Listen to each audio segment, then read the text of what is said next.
Good afternoon. We have the Independent Community Pharmacy Association to present this afternoon. I see there is one person in front. Are you going to be the only one presenting, sir? Thank you. Can you just give me your name?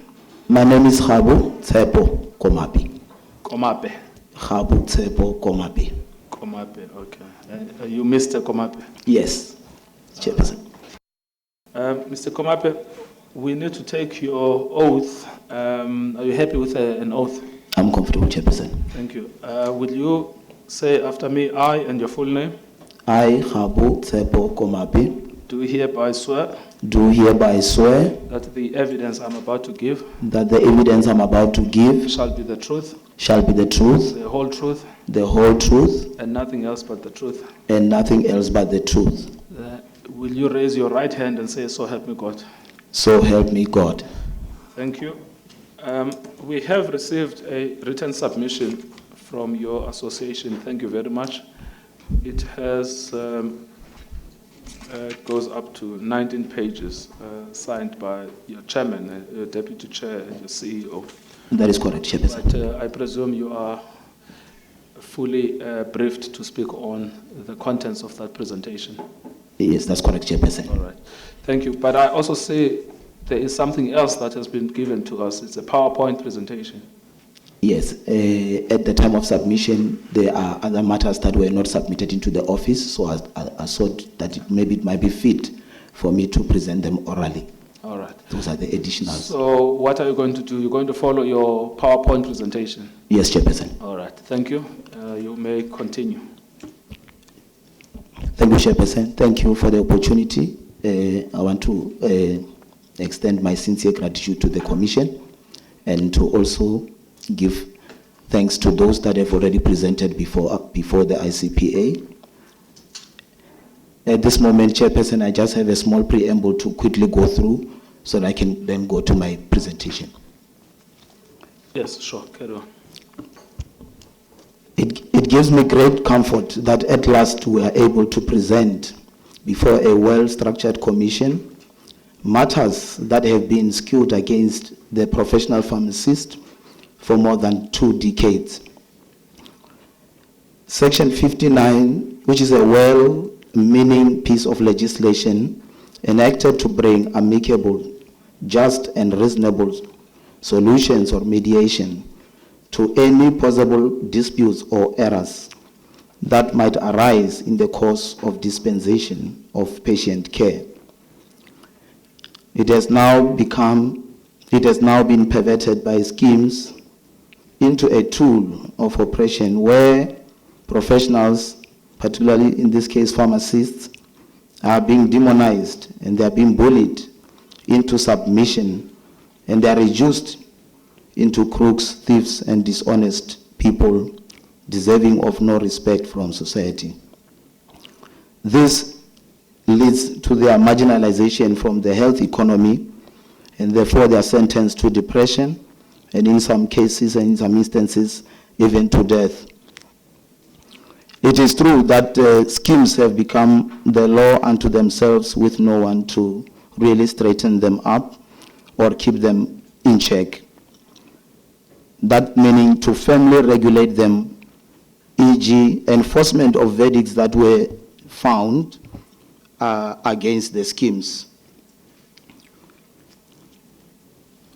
We as the NHCPA believe that the kangaroo courts that are being held at the schemes offices exist only to extort funds from professionals, particularly pharmacists in this case, through AODs that are being done outside of the confines of the law and do not necessarily seek to resolve the irregularities and the errors that might have arose.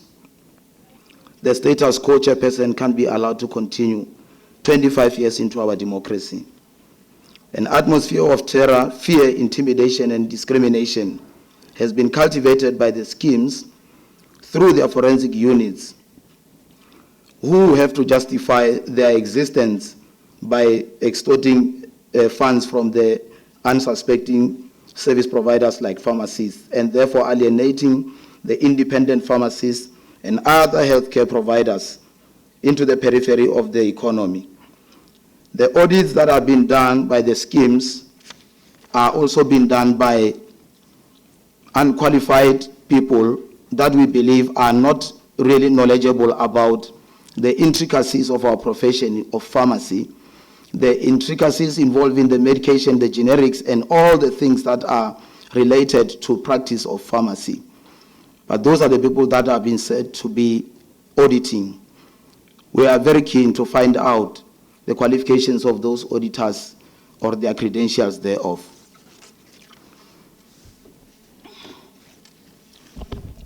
I will try to be quick, Chairperson, in as far as this presentation is concerned.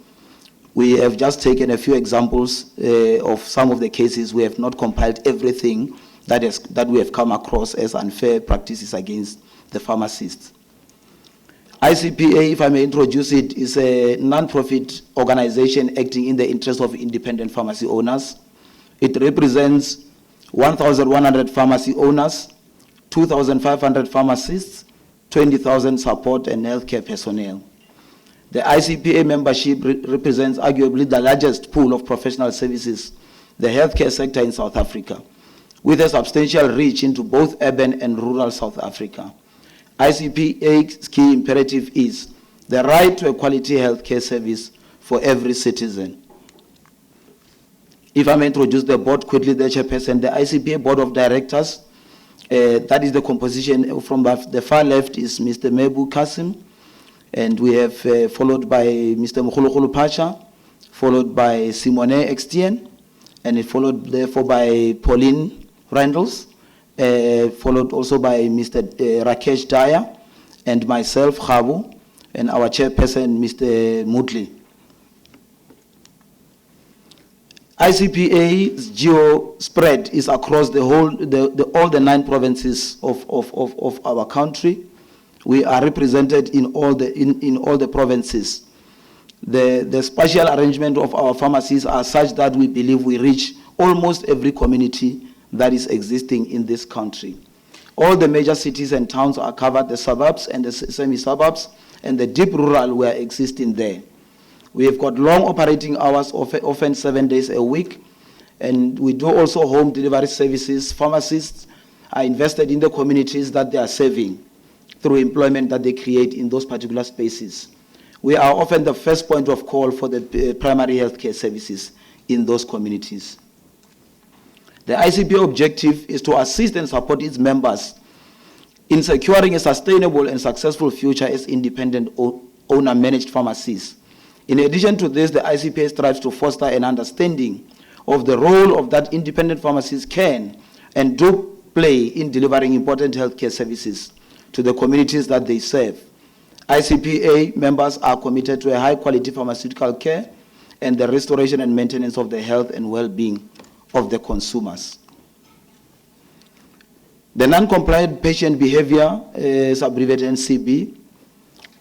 The discussions on the NCB generally fall into 2 groups, the medication non-compliance and the disease-specific non-compliance, e.g. asthma and diabetes, and can usually be attributed to a failure of communication or lack of comprehension on behalf of the patient.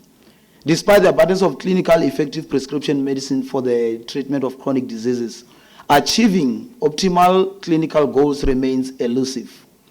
There are clinical and associated economic consequences of NCB, in addition to the increased burden of care that is placed on the healthcare system, family members, and other support structures. The need for forensic audits. We are alive to the scourge of fraud, waste, and abuse among healthcare professionals, and is noted and is condemned in the strongest possible terms, and ICPA maintains a zero tolerance towards that.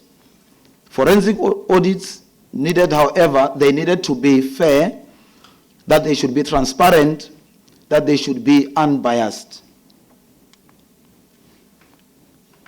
The relationship between the pharmacist and funders, however, is not an equal one, and it seems common cause that pharmacists and other healthcare professionals have been at the receiving end of some unacceptable conduct and abuse by certain medical schemes and their administrators.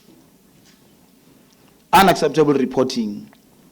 To quote Paul Midlani, the head of forensic at MedScheme, I quote, open quote, independent pharmacies where there is no corporate oversight of the books or the auditing of stocks is the source of great deal of fraud.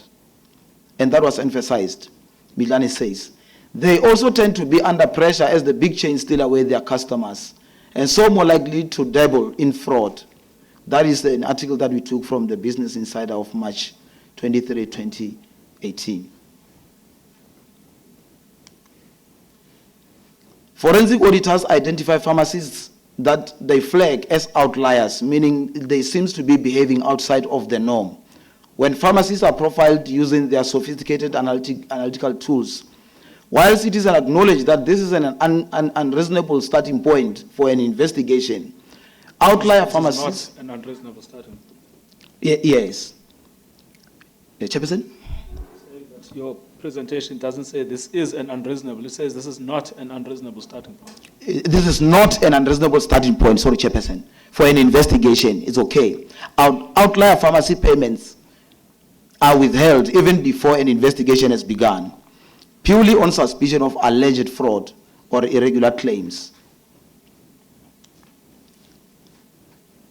What the auditors mostly fail to conduct is a preliminary investigation by engaging with the pharmacist to understand the prevalent business model utilized by that particular pharmacy, visiting the pharmacy to understand the geospatial positioning of that particular pharmacy and the impact of this on the practice profile, understanding the demographics of the population and the LSM diversity of the clientele that patronize that pharmacy. ICPA conducted a SNAP survey, obviously, in the light of the allegation of racial bias. The ICPA conducted a SNAP survey in June 2019. Pharmacies that are listed on the ICPA WhatsApp group were asked to respond to the following question. Has your pharmacy undergone a forensic audit in the last 18 months or is currently undergoing a forensic audit by a medical scheme or administrator? The results of that SNAP survey are indicated on the screen there. I didn't see the absolute numbers on this. I just saw the percentages in your presentation. Do you have the actual numbers of those who responded to your survey? I will avail any extra information that the panel requires afterwards, Chairperson, if you allow. The percentage of pharmacies audited by MedScheme, particularly in this case, the black-owned pharmacies were 18%, and the white-owned pharmacies were 82%.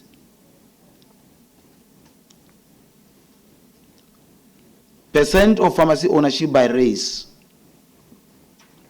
The black-owned pharmacies account for 35%, and the white-owned pharmacies account for 65%. Ownership of independent pharmacies in South Africa split by race based on a sample of 1,100 independent pharmacies, which is our sample. 65% of the independent pharmacies sampled are owned by white pharmacists, yet only 18% have been or are being audited, as opposed to 35% black pharmacy ownership, attracting 82% of the audits. This number clearly points to a bias against black-owned pharmacies, particularly by MedScheme. ICPA has not extended the survey to other administrators in medical scheme, but anecdotal experience related by independent pharmacies reflects similar trends. Some of the complaints that we received that we compiled together were also coming from other schemes like Discovery. So I would say we've got MedScheme and Discovery as the most highest in terms of complaints of audits. Mr. Kumape, could you also provide us with the total number of members on your WhatsApp group as well as the breakdown of the racial demography of that group? Thank you.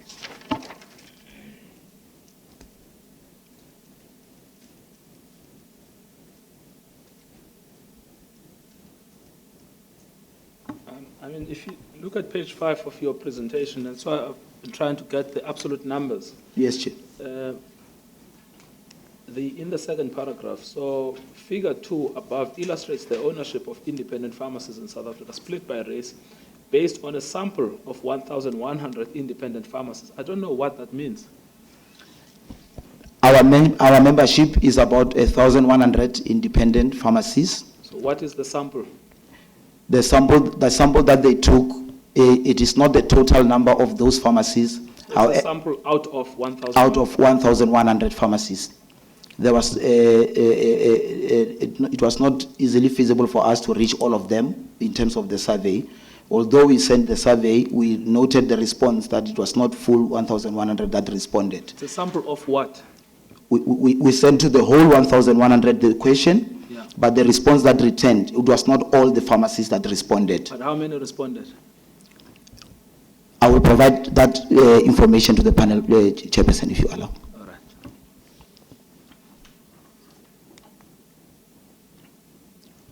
We took one example of one of the group of pharmacies within our portfolio, the Medicare group of pharmacies, which is a white-owned group comprising of 47 independent pharmacies located in various provinces in South Africa.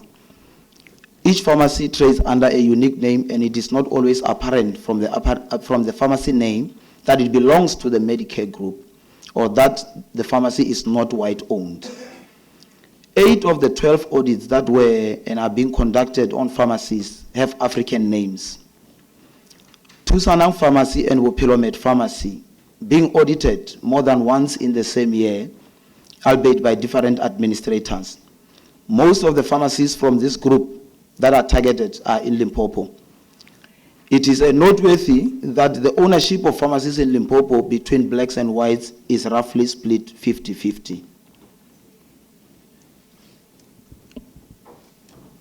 This chart, we try to collate the results of the complaints that arose from the Medicare auditing patterns.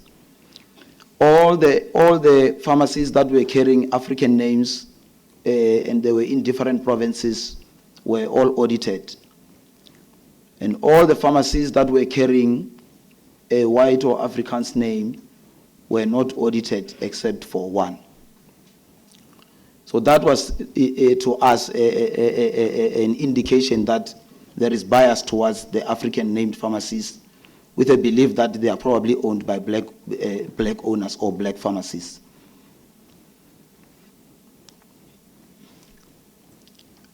The forensic units or the schemes sometimes use phrases such as fraud hotspots, which they say is areas that they've identified as most likely going to be doing some form of fraud or some form of irregularities. So the forensic unit have stated that there are what they term fraud hotspots in the country, naming Limpopo and KwaZulu-Natal as prime. Interestingly, the Medicare group has 7 pharmacies in Limpopo.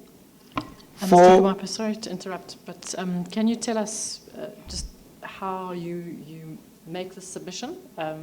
When you say the forensic units have stated that there are what they term fraud hotspots in the country. Which forensic units, when was this heard? Could you give us some more detail?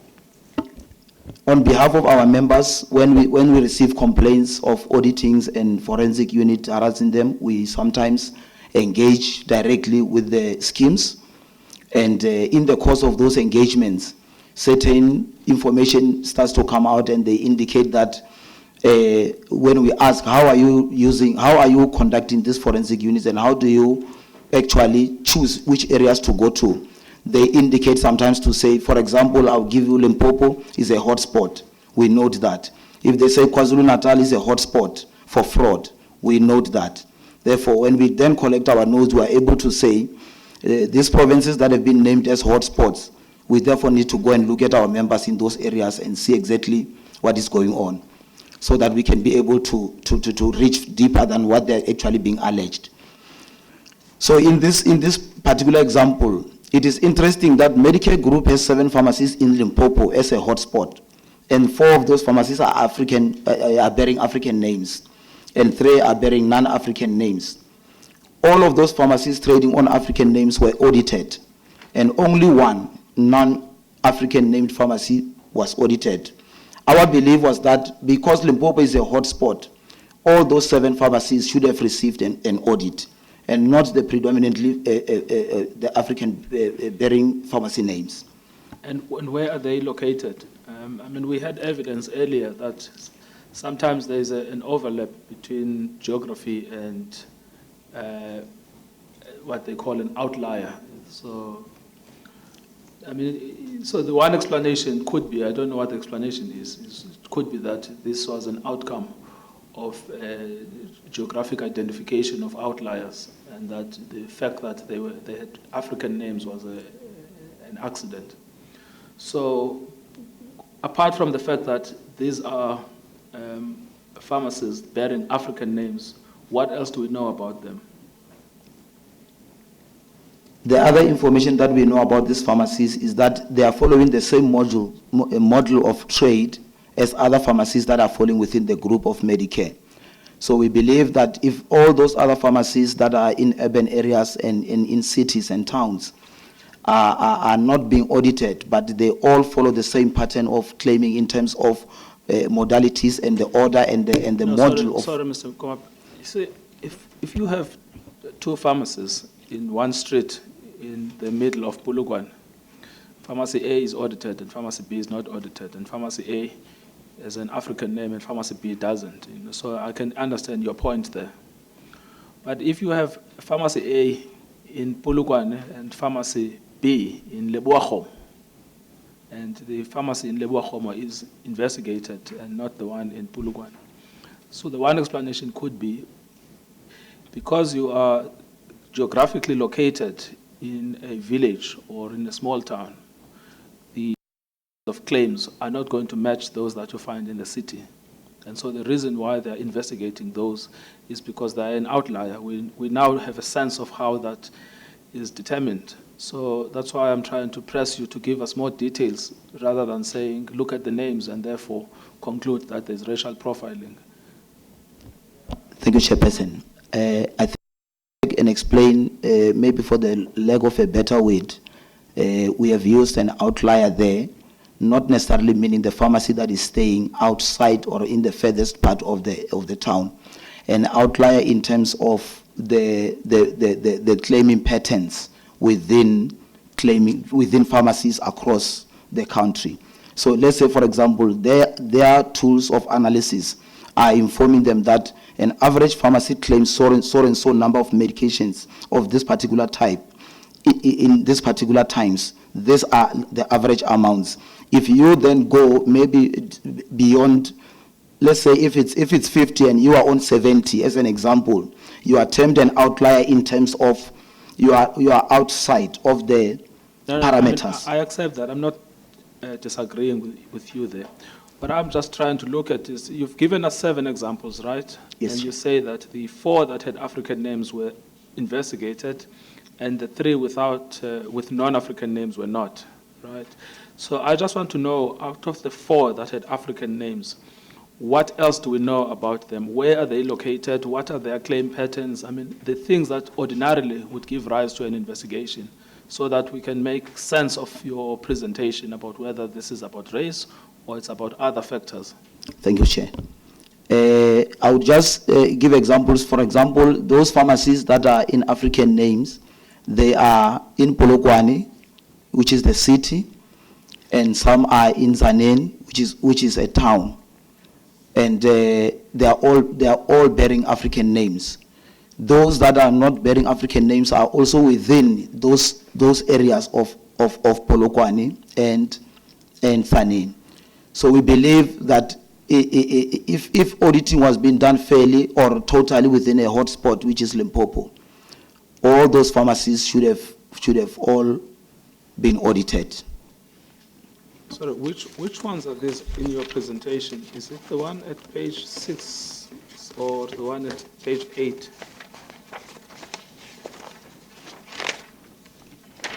So I've got 6 and 7. I'll tell you, I mean, if you look at 6, so 3 are highlighted there. There's Mojaji, but that's in Duvelsklof, and Mutakalo, that's in Thoyando. Tsusanang, that's in Beggersford. And you go to the following page, Bopelomed, that's in Leboakgom. So these all seem to be in the outlying outskirts of Limpopo? I'll accept that, Chairperson. I'll give further elaboration with the next examples that will clarify this, what we are alleging in this case. All right, that's fine.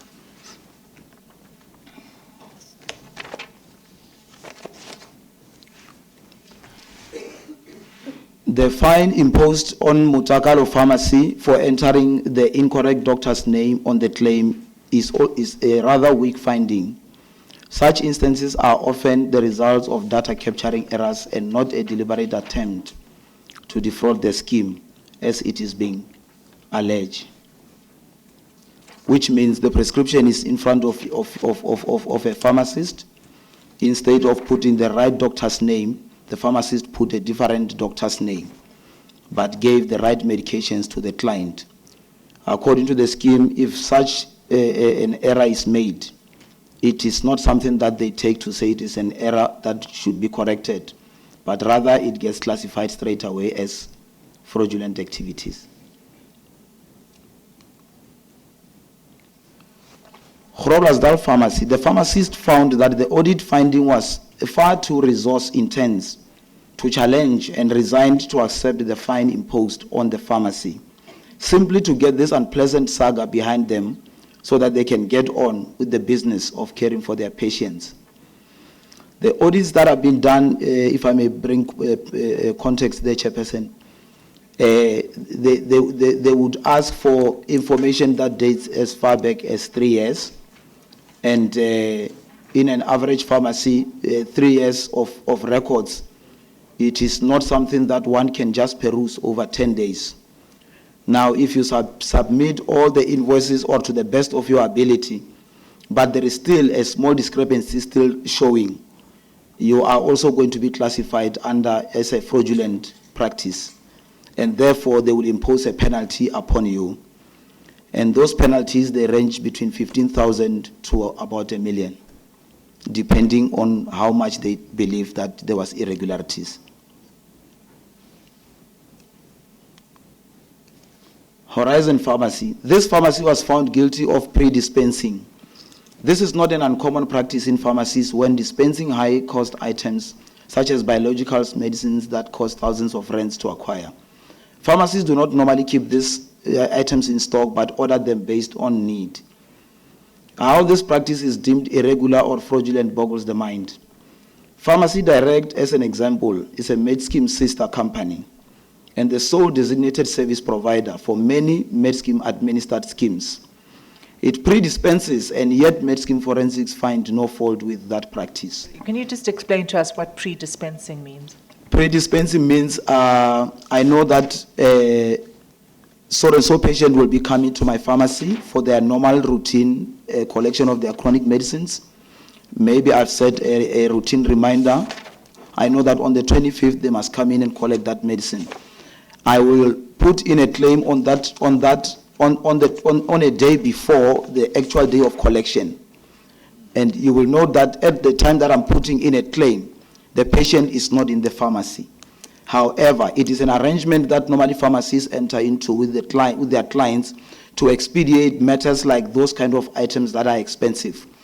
Pharmacies are in a financial position that doesn't allow them to keep certain medicines in stock while waiting for the clients. What they would do is just they will time the period closer to that time. They will put an order, and that order will be delivered coincidentally when we know that the claim has went through. Because if you order it and put it on the shelf and you put in a claim on that day or on the day that the patient is in the pharmacy and the claim is rejected, some of those biologicals, you will not be allowed to return them to the supplier, to the wholesaler, for example. So you're going to get stuck with those kind of medicines that the client's medical aid is no longer paying, or funds are exhausted, and the client is no longer paying, is not paying by cash because they just don't have it. In those kind of scenarios, the pharmacies will try to increase efficiencies by claiming prior, which is pre-dispensing, and then order afterwards. When the client arrives, they will then get their medication ready.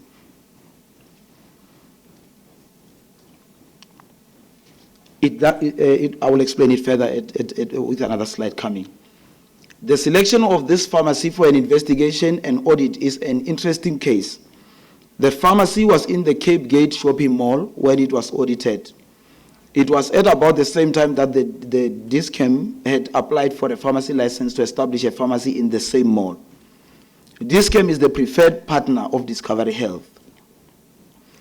Discovery audited Durban Cape Gate Pharmacy, sending probes to entrap the pharmacist. Durban's lease was at the same time terminated by the mall owners. What we are asking, and which we do not want to allege, is that was there any collusion between the landlord, DISCAM, and the National Department of Health in this scenario? Another example is Brookdale Pharmacy in the KZN. This pharmacy was bought by the new owner, who is a black female pharmacist. And she experienced an audit. She purchased the pharmacy in January 2019. She received a notice of audit in March 2019 from MedScheme. And immediately the payments were withheld. Requests for invoices for a list of items going back 3 years were asked. Supplied purchase invoices from January. She supplied purchases of invoices from January to February 2019, which were in her possession as the new owner. The new owner is not in possession of the rest of the invoices prior to the purchase date of the pharmacy. The pharmacist requested that payments be released as she had complied with the audit request, and MedScheme had not made any findings on that part of an audit, which is the 3 months. The email sent to forensic unit on the 12th March stating that the pharmacy is under new ownership and the invoices that the new owner is accountable for have therefore been supplied. There was no reply or acknowledgement of the email from MedScheme until 04 July 2019, when the pharmacist received a call to advise that payments had been suspended as I had not sent through the requested documents, which is the invoices. On the 12th of July 2019, the pharmacist received an email stating that after consideration of my email dated 12/03/2019, will still be liable for documents prior to the purchase of the pharmacy in January 2019. She declared that I also requested that, as there was no communication between 12/03/2019 to 04/07/2019, that payments please be resumed until we could find an amicable solution. On the 17/07/2019, Pride Mukwena replied that I must comply, but ignored my request to resume the outstanding payments from June 2019. I proceeded to provide all invoices in my possession, which is the same small period of around 3 months. She wrote and said, please may I request that your audit be conducted with the invoices that I have forwarded, and I'm happy to address any shortcomings on them, as I firmly believe that I have been honest and transparent in disclosing my VOS.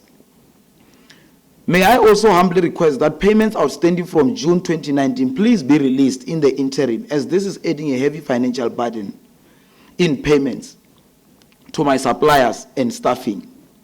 The reply from Paul was that, good morning, Shuhan, please confirm if you have asked the seller, Mr. Naidu, to provide you with all the invoices we require.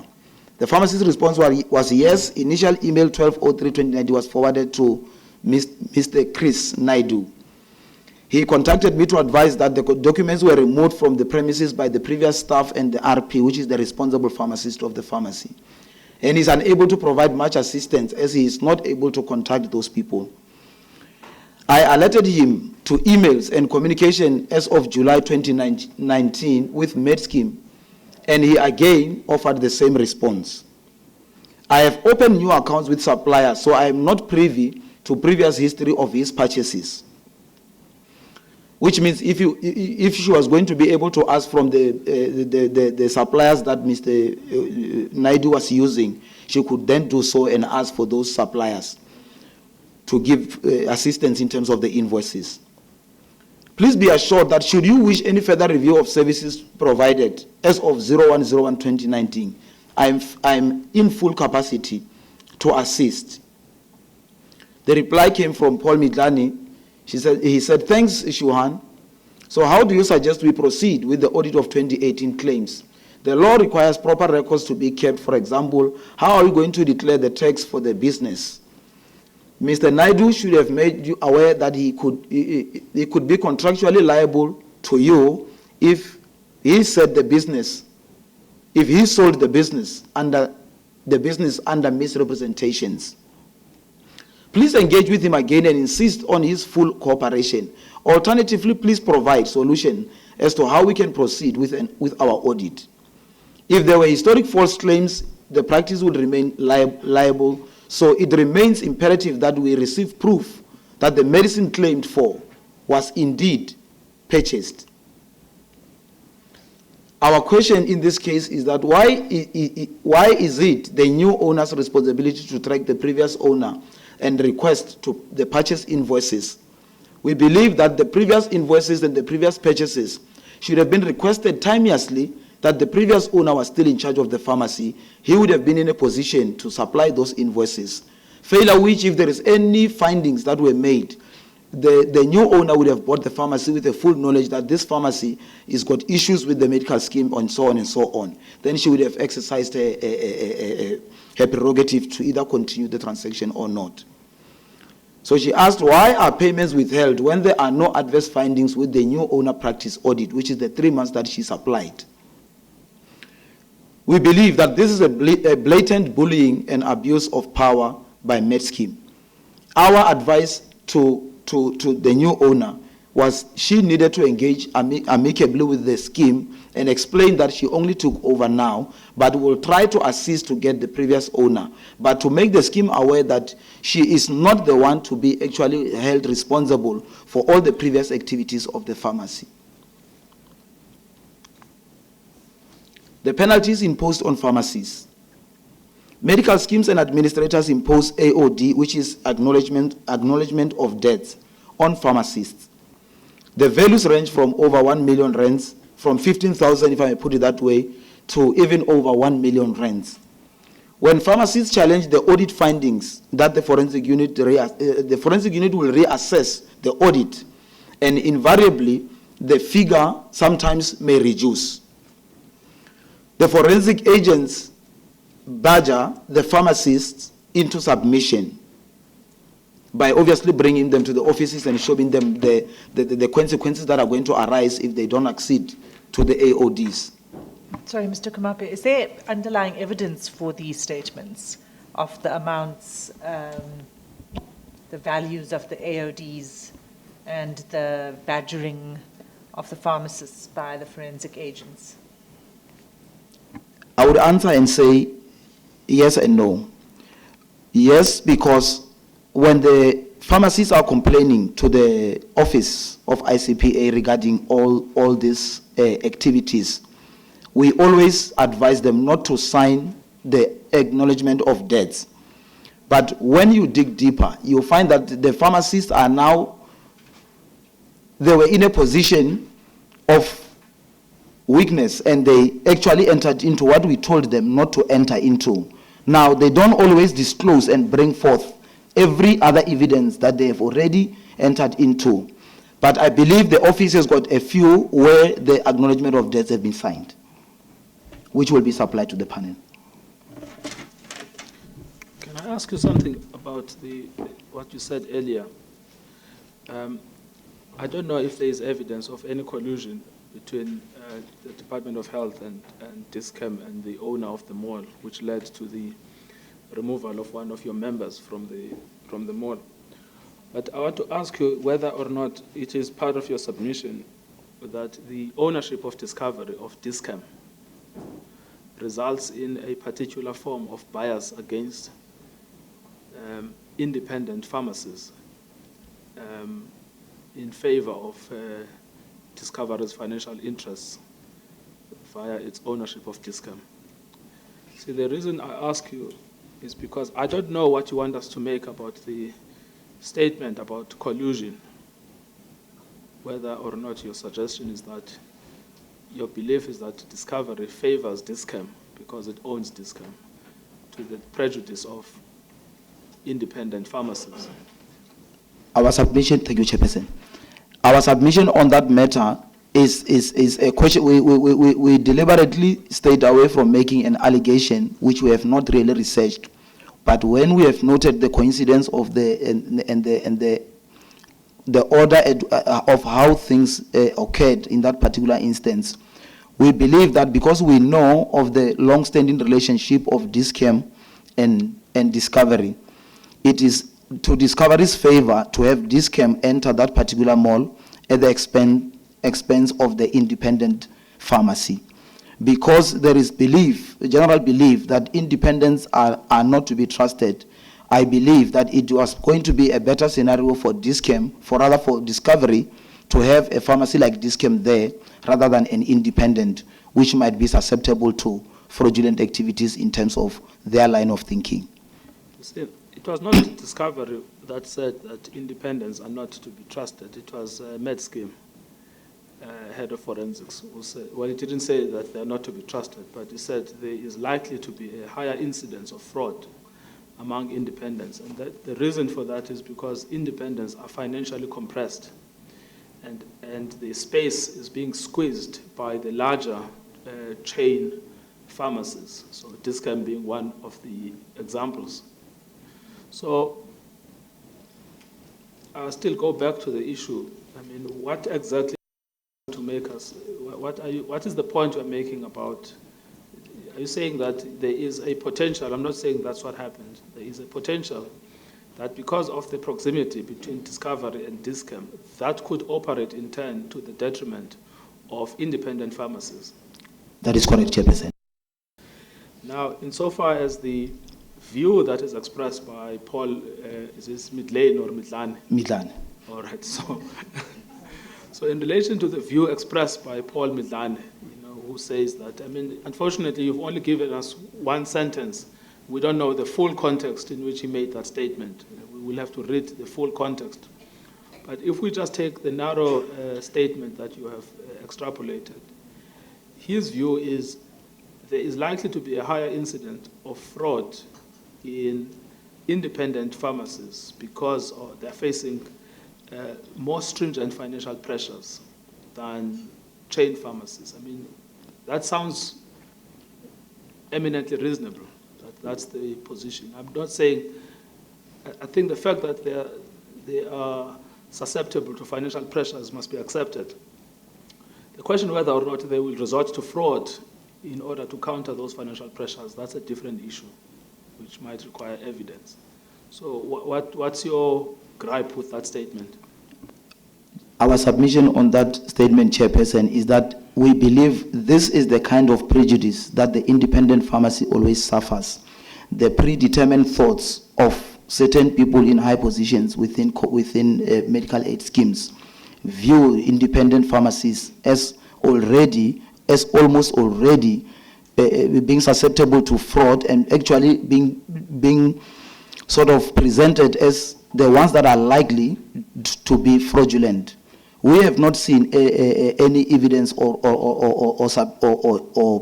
audits of the corporate pharmacies. We are not privy to that. We believe, if that can be unraveled and we are able to see what kind of audits are being done on that side of the corporates, perhaps it can be able to alleviate to say the audits are being done fairly and across to everyone. At the current juncture, we believe that we are already prejudiced by virtue of just being an independent, because we are being seen to be vulnerable to financial constraints. I mean, that's the thing I wanted to just explore, following from what exactly you want to make about the statement that independent. I think, as a matter of economic sense, it must be true that independent pharmacies are going to struggle in our economy. But it doesn't follow that they will resort to fraud. But in order for us to get to where you are, we need to get some data about the investigation patterns of schemes, for instance, as against Dis-Chem or as against some of the larger pharmacies. We know nothing about that because what you've come to present is only skewed from the point of view of the independent pharmacists. But we don't have a comparator. So where can we get the comparator from?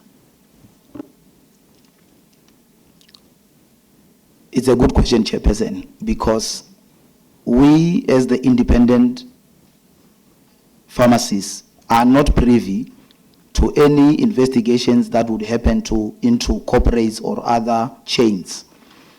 Because if you send a medical aid scheme and ask how many audits have you done at a corporate or at chain pharmacies, the answer is that you are not in a position to receive confidential information of the scheme, which belongs between the scheme and those that they are dealing with in terms of provision of service.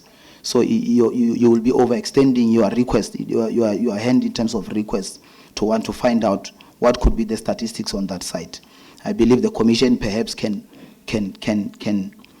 unravel it a little bit deeper and assist to see how the audits are being conducted on the chains.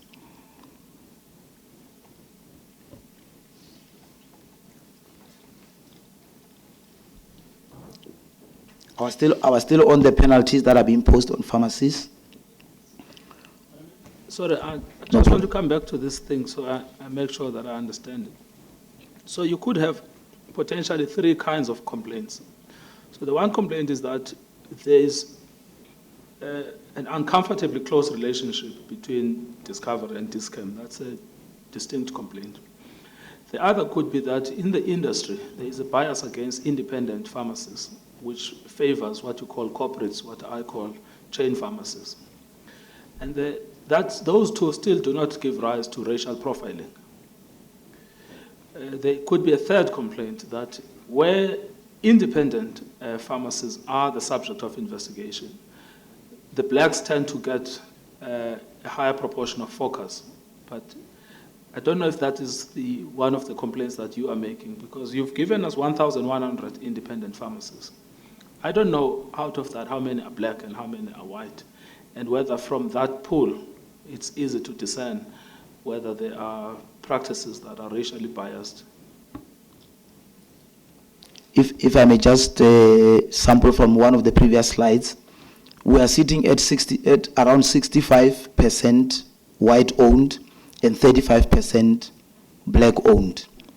But when we looked at the audits, we realized that the 35%, which is already a smaller number, it is the one that is being audited the most at 82%, versus the 18% of the 65%, which is the white owner or owned pharmacies.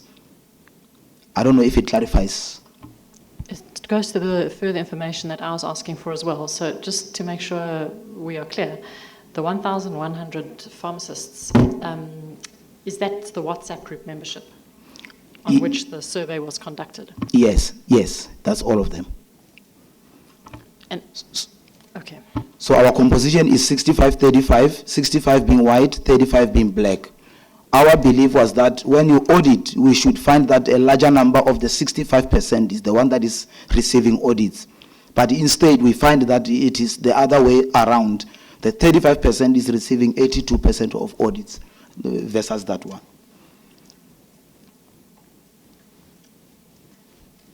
So I was still on the point of the pharmacists are being subjected to extremely onerous audits with unreasonable time demands. The standard one is 3 years of 3 years of paperwork and claim history and purchase history, and it's required within 10 days by the audit and the forensic units of the schemes. We believe that is unreasonable. Pharmacists eventually submit to the administrators just so that they can get their funds released and so that they can get on with their work and their lives. That is one of the examples that we gave under Medicare. Because of looking at the cumbersome work that needs to be done to disprove the allegation, they just gave in so that they can continue with their lives and continue trading. Because we don't have special people that are in the office waiting to do the audit, to collate information from manual invoices and collect it so that the scheme can be satisfied. It is the same people that render services on a daily basis to the incoming customers that must also do that work. The audits put tremendous strain on pharmacists, impacting on their health and their well-being.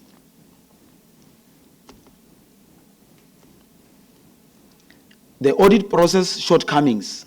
Pharmacy audits by schemes and administrators are onerous and labor-intensive procedures. Forensic audit units demand 3 to 4 years of invoices to prove purchases of a list of medicines that they have been claimed for within 10 working days.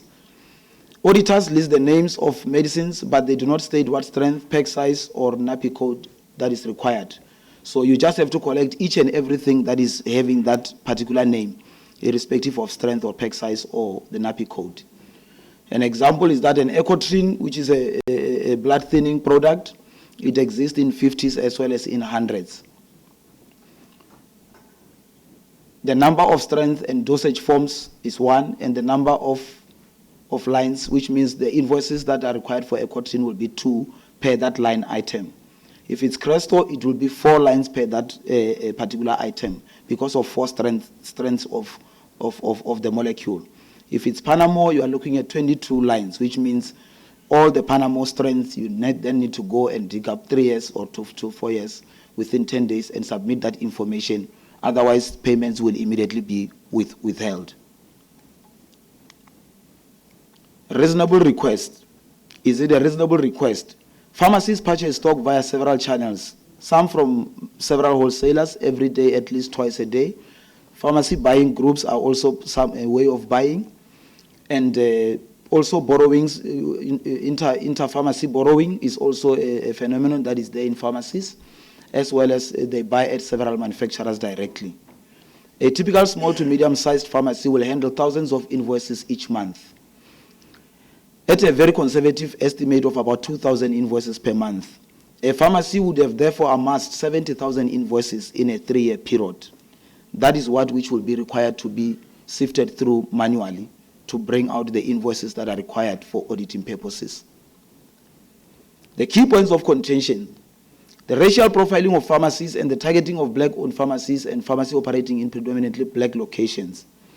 That is our gripe. Pharmacies' payment withheld for several months while the audit is in progress, purely on suspicion of alleged fraud or irregular claims. For us, it would have been normal to continue servicing until you reach a conclusive that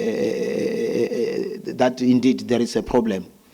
But in the meantime, there is no need to strain that pharmacy because pharmacies they are small, medium enterprises that do not have big budgets to carry on in business, even if they are not earning. They have to earn so that they can sustain. A typical pharmacy, if you sustain their payments for more than 3 months, they would inevitably, possibly close. Unreasonable and non-transparent audit processes and practices aimed at frustrating independent pharmacies. If you don't comply with those audit processes and you don't supply the necessary invoices as required, you are going to be either blocked from practicing in terms of that particular scheme, which means even if you try to make a claim of that particular scheme, it will just not go through. So the practice would be blocked. And if that was forming chunk of your customers for the sustenance of that business, it simply means you can consider closing because the remainder of the business that remains, if it's cash, patients, or it's other schemes, therefore it means you are no longer going to be able to break even. So pharmacies are not deep-pocketed that they can be able to sustain themselves even when they are undergoing this process and not earning, let alone monies that might be required to engage lawyers where necessary. So pharmacists resort not to go to lawyers. They just go and engage the scheme in the offices, and they most usually sign up for things that are not correct, simply that they can just come out of this thing and continue with their normal trajectory of earning from the schemes. Yes, what we would also need, see, you gave us examples of pharmacies at the beginning where you said the outcomes were unfair one way or the other.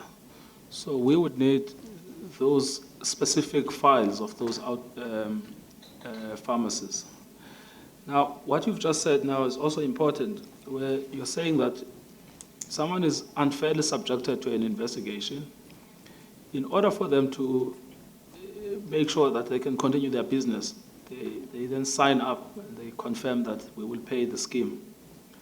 But from an evidential point of view, it's pointless because we have nothing to work on other than what you've just said. We don't know which pharmacy, who decided, when, how much, which scheme.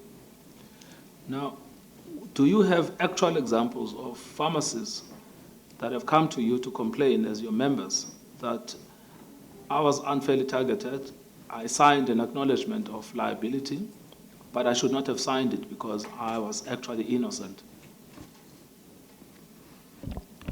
That is correct, Chairperson. What will be on our side in terms of as the ICPA is indeed to because we have tried to request such information, but because there is also a shame related with these matters, pharmacists and pharmacy owners do not necessarily want to come out and explain and actually put bare that this is the acknowledgement of debt that I have signed, because this is also one of the things that brings that puts their reputations at stake. So at times they even resort to keeping it away from those that will be able to help them, like the ICPA. So you get a complaint, you acknowledge the complaint. When you go further and you ask, are you willing, for example, to appear before a formal structure so that we can test this thing further, so that we can prove to example commissions that this is what happened? It is where you start to see a little bit of a pullback. I believe that is the work that us as ICPA needs to go and find ways of collating that information and bringing tangible to the commission. But the truth of the matter is that it is not a simple, straightforward, you sign the AOD, give me AOD. There's a lot of factors that they consider.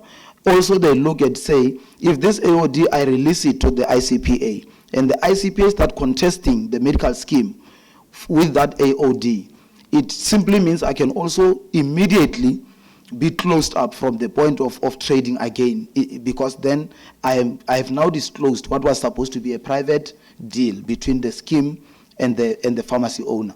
So there is reluctance to bring forth all these things so that we can be able to test them as the chairperson is asking. So that is the area that I accept that we need to do a little bit of more work so that we can get those things. So how can you make a statement that the pharmacies capitulate because they have no choice? You don't have evidence of that. When a pharmacy lodges a complaint to the ICPA, for example, we would normally request the timeline of how things began, how things went, what. And as you come through that evidence, you because these are the people that we work with. Some of them are our real colleagues that you know. So there is no benefit in trying to accuse for no particular reason. You would be aware, for example, as the director or the office holder of the ICPA, that this person is so and so. There is no reason or doubt in my mind that you would just want to allege something that is not costing him business. Because sometimes as we meet and talk or engage, you will note that this pharmacy is about to close, and then you ask, and then you find that some of the things, it's things that happened a long time ago, but the pharmacist was not really forthcoming because of stigmas and shame and all those kind of things. So there is a tendency to hide certain things even when they are happening. I don't know if it's the fear of this from the schemes that they have, or is mainly the issue of shame, where you are going to be looked at as a fraudulent provider or a fraudulent practitioner. Because there is that touch also of saying, so you actually, there is a little bit of truth that you are actually doing something that is wrong, and that impacts on the dignity and the status of that particular pharmacy owner. So it's an area that we try to tread carefully in sourcing that information. Yes, no, that's fine. We understand that. You say that they won't be willing to come publicly because there is stigma, and also there is the likely retaliation by schemes.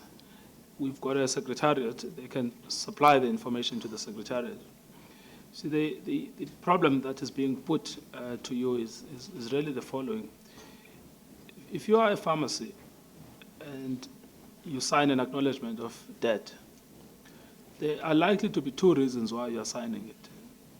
The first one is that I just want to get the scheme off my back because I want to carry on with my business. And I'm not interested in whether I'm guilty or not. I just want to get them off my back.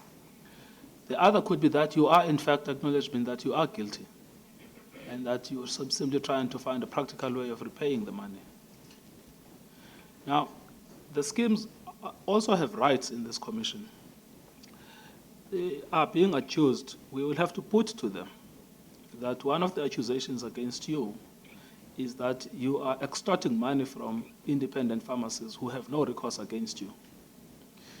But they will say, where is the evidence? And we cannot say that Mr. Komape told us triple hearsay.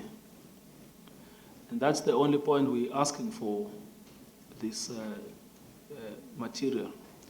If the only problem is that they don't want to bring it publicly, that's fine. We will take it privately and we will engage with the schemes in relation to that so we can get their version on it. But Thank you, Chairperson. If it doesn't exist, then there's no point in making the allegation in a public platform like this. I'm in agreement.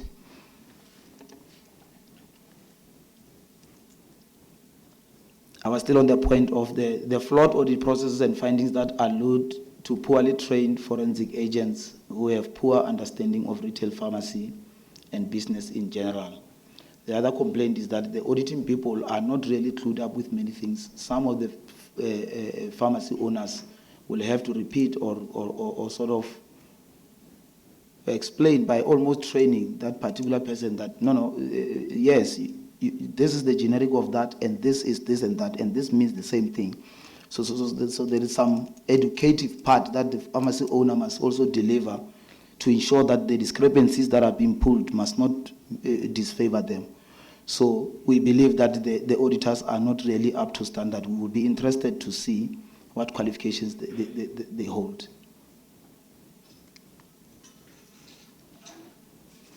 The bullying and the intimidation by forensic agents. The truth is that in practice, the schemes, when they come for auditing, it is not a friendly conversation where we are just trying to find out what happened and establish the facts from what looks like irregularities.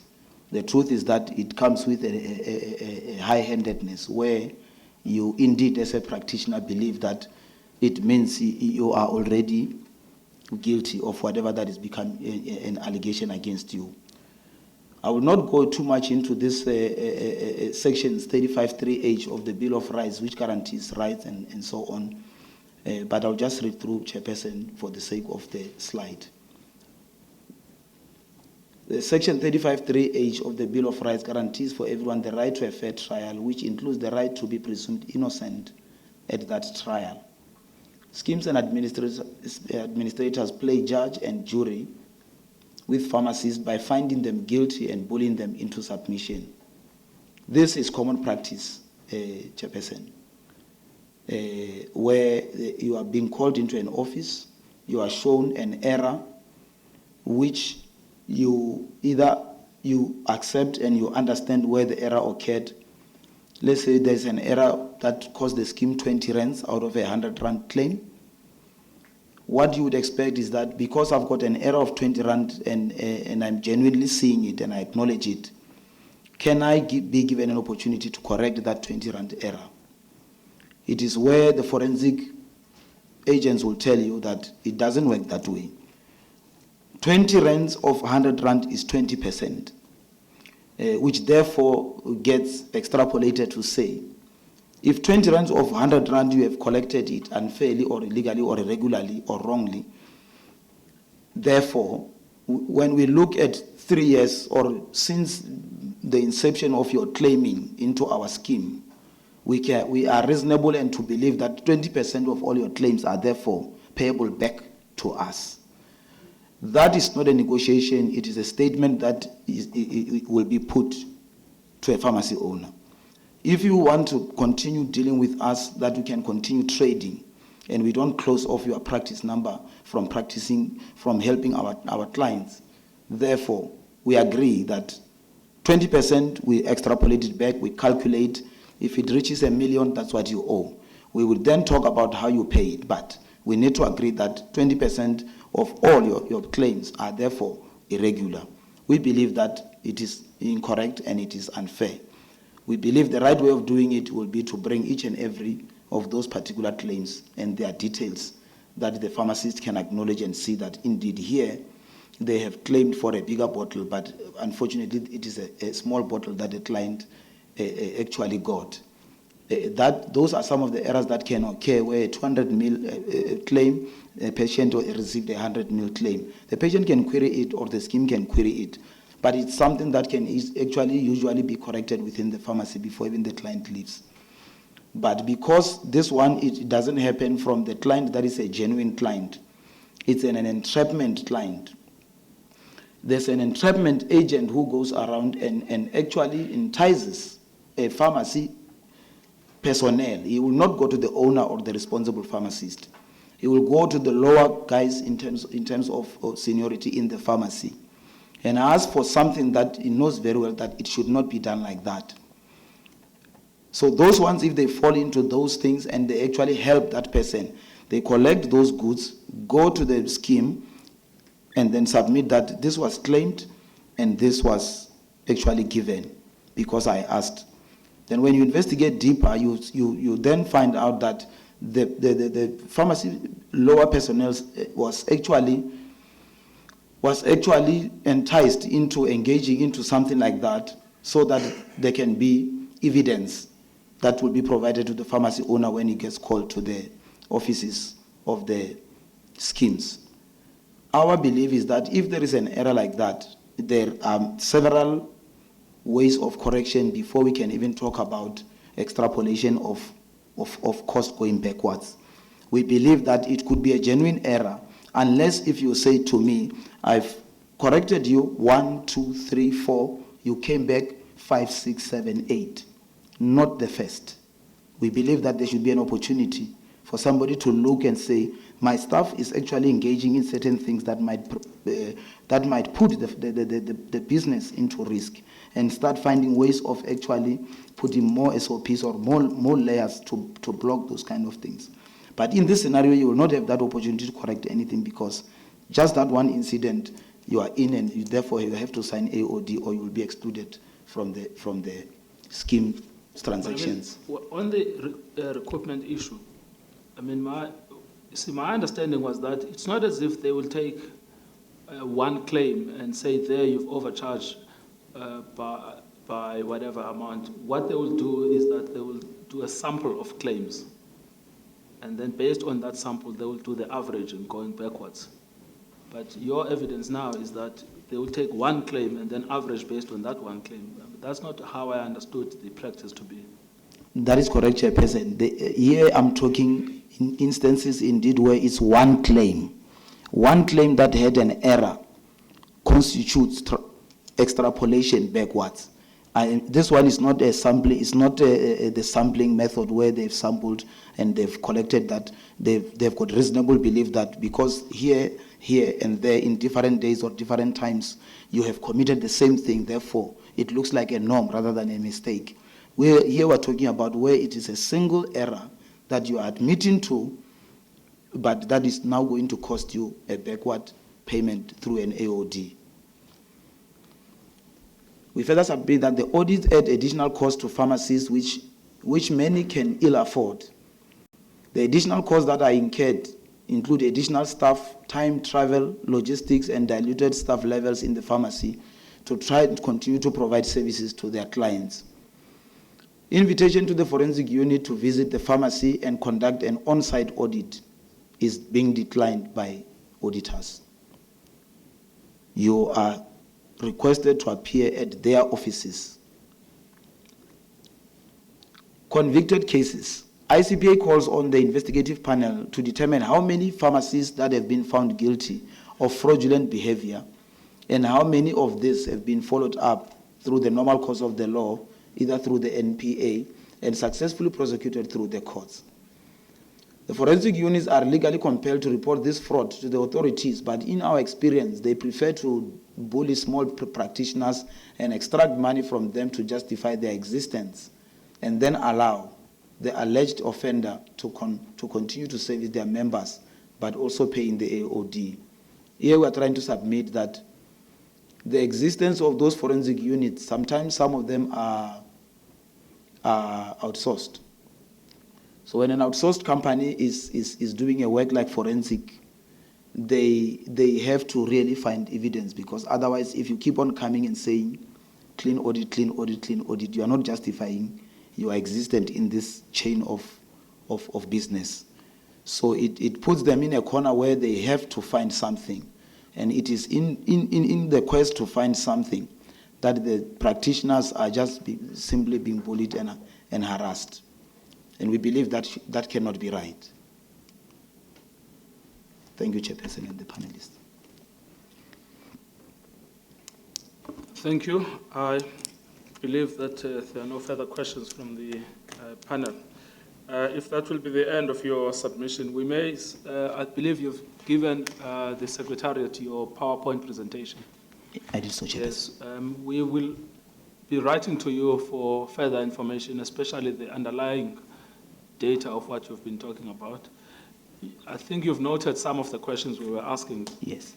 But we will follow them up with a formal request for information. Thank you, Chairperson. If you could look into that in due course. It remains then of me to thank you on behalf of the ICPA for your attendance and presentation.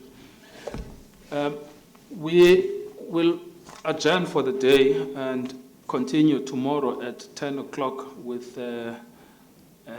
EKA, Elsabe Klink and Associates, and Healthman at 1, and South African Medical and Dental Practitioners at 3.